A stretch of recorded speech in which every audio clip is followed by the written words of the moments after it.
Իրանի մի շարք քաղաքներում արդեն շուրջ 2 շաբաթ շարունակվող զանգվածային բողոքի ցույցերը վերածվել են լայնածավալ անկարգությունների։ Մեհեր գործակալության հաղորդմամբ Իրանի հյուսիսում գտնվող Բոնջուրդ քաղաքում ցուցարարները ներխուժել են Ղուրանի վաճառքով զբաղվող խանութ, այրել կրոնական գրքերն ու հրկիզել շենքը։ Իրանական մեկ այլ աղբյուր Ֆարս գործակալությունը հայտնում է, որ Իրանի հարավ-արևմուտքում գտնվող Լորդեգան քաղաքում առևտրականներն ու վաճառողները փակել են իրենց կետերը եւ դուրս են եկել փողոց կազմակերպելով բողոքի երթեր։ Ըստ նախնական գնահատականների ցույցերին մասնակցել է շուրջ 300 մարդ, երբ ցուցարարները հավաքվել են Խարդուն շրջանի եւ Շիրոնի կամրջի մոտ իրավիճակը սրվել է։ Տեղի են ունեցել բախումներ ոստիկանության հետ։ Տեղեկացվում է, որ անկարգությունների ընթացքում որոշ անձինք քարեր են նետել իրավապահների ուղղությամբ, իսկ մի մասը զինված է եղել որսորդական եւ ռազմական զենքերով, կրակ բացելով ոստիկանների վրա։ Բախումների հետևանքով զոհվել է 2 ոստիկան, վիրավորվել առնվազն 30 մարդ։ Անկարգությունների մասնակիցները վնասել են նաեւ նահանգապետի գրասենյակը եւ մի շարք վարչական շենքեր։ Լարված իրավիճակ է նաեւ Սպահանում, որտեղ հրկիզվել է Իրանի պետական հեռուստատեսության եւ ռադիոկայանի շենքը։ Բացի այդ, տարբեր քաղաքներում այրվել են ոստիկանական մոտոցիկլետներ, կառավարական շենքեր, նահանգապետի գրասենյակի եւ գերագույն առաջնորդ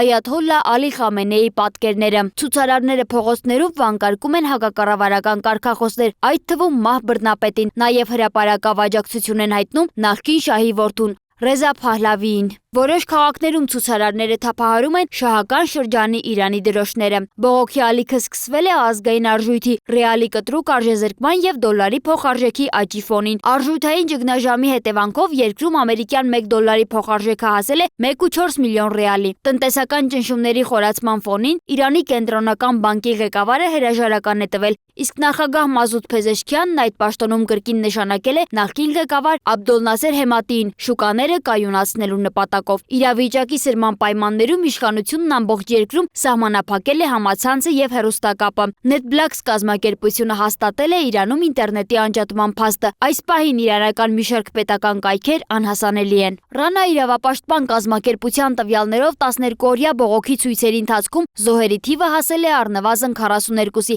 այդ թվում 34 քաղաքացիական անձ եւ անվտանգության ուժերի 8 աշխատակից։ Ձերբակալվել է մոտ 2280 մարդ։ Այլ աղբյուրներ նշում են, որ զոհերի թիվը կարող է հասնել մինչև 45-ի։ Իրանի նախագահ Փեզեշքյանը կոչ է արել անվտանգության ուժերին գործել առավելագույն զսպվածությամբ, եթե չկա ազգային անվտանգության լուրջ սպառնալիք։ Իրանի փոխնախագահ Մուհամմադ Ջաֆար Ղեմփենահը հայտարարել է, որ իշխանությունը ճանաչում է խաղաղ բողոքի իրավունքը եւ պատրաստ է երկխոսության, սակայն զենքով եւ դանակներով զինված անձինք դիտարկվում են որպես անկարգություններ կազմակերպողներ։ Միջազգային արձագանքը եւս կոշտ է։ Ամերիկայի Միացյալ Նահանգների նախագահ Դոնալդ Թրամփը մի քանի անգամ հրապարակավ սպառնացել է Իրանի իշխանությանը, հայտարարելով, որ եթե ցուցարարների սպանությունները շարունակվեն, Ամերիկայի Միացյալ Նահանգները ծանր եւ ցավոտ հարվածներ կհասցնի Իրանին։ Նրա խոսքով Թեհրանն այդ մասին արդեն տեղյակ է։ Ի պատասխան Իրանի արտաքին գործերի նախարարությունը Միացյալ Նահանգներին մեղադրել է երկրի ներքին գործերին միջամտելու համար, ընդգծելով, որ նման հայտարարությունները հանդիսանում են Իրանի նկատմամբ թշնամական քաղաքականության շարունակություն եւ չեն բխում իրանական ժողովրդի շահերից։ Միաժամանակ Իրանն այսօր տելեգրամյան ալիքը հաղորդել է, որ Ավստրալիա եւ Հնդկաստանի դեսպանատներն իրենց քաղաքացիներին կոչ են արել խուսափել Իրան մեկնելուց անվտանգության նկատառումներով։ Այս պահին բողոքի ցույցերն ու անկարգությունները շարունակվում են Թեհրանում, Սպահանում, Թավրիզում, Ղազվինում, Արդաբիլում, նաեւ Լորեստան եւ Իլամ նահանգներում։ Իրանում իրավիճակը շարունակում է մնալ լարված, չնայած իշխանության զսպվածություն ցուցաբերելու վերաբերյալ կոչերին եւ ուժային կառույցների ներգրավվածությանը։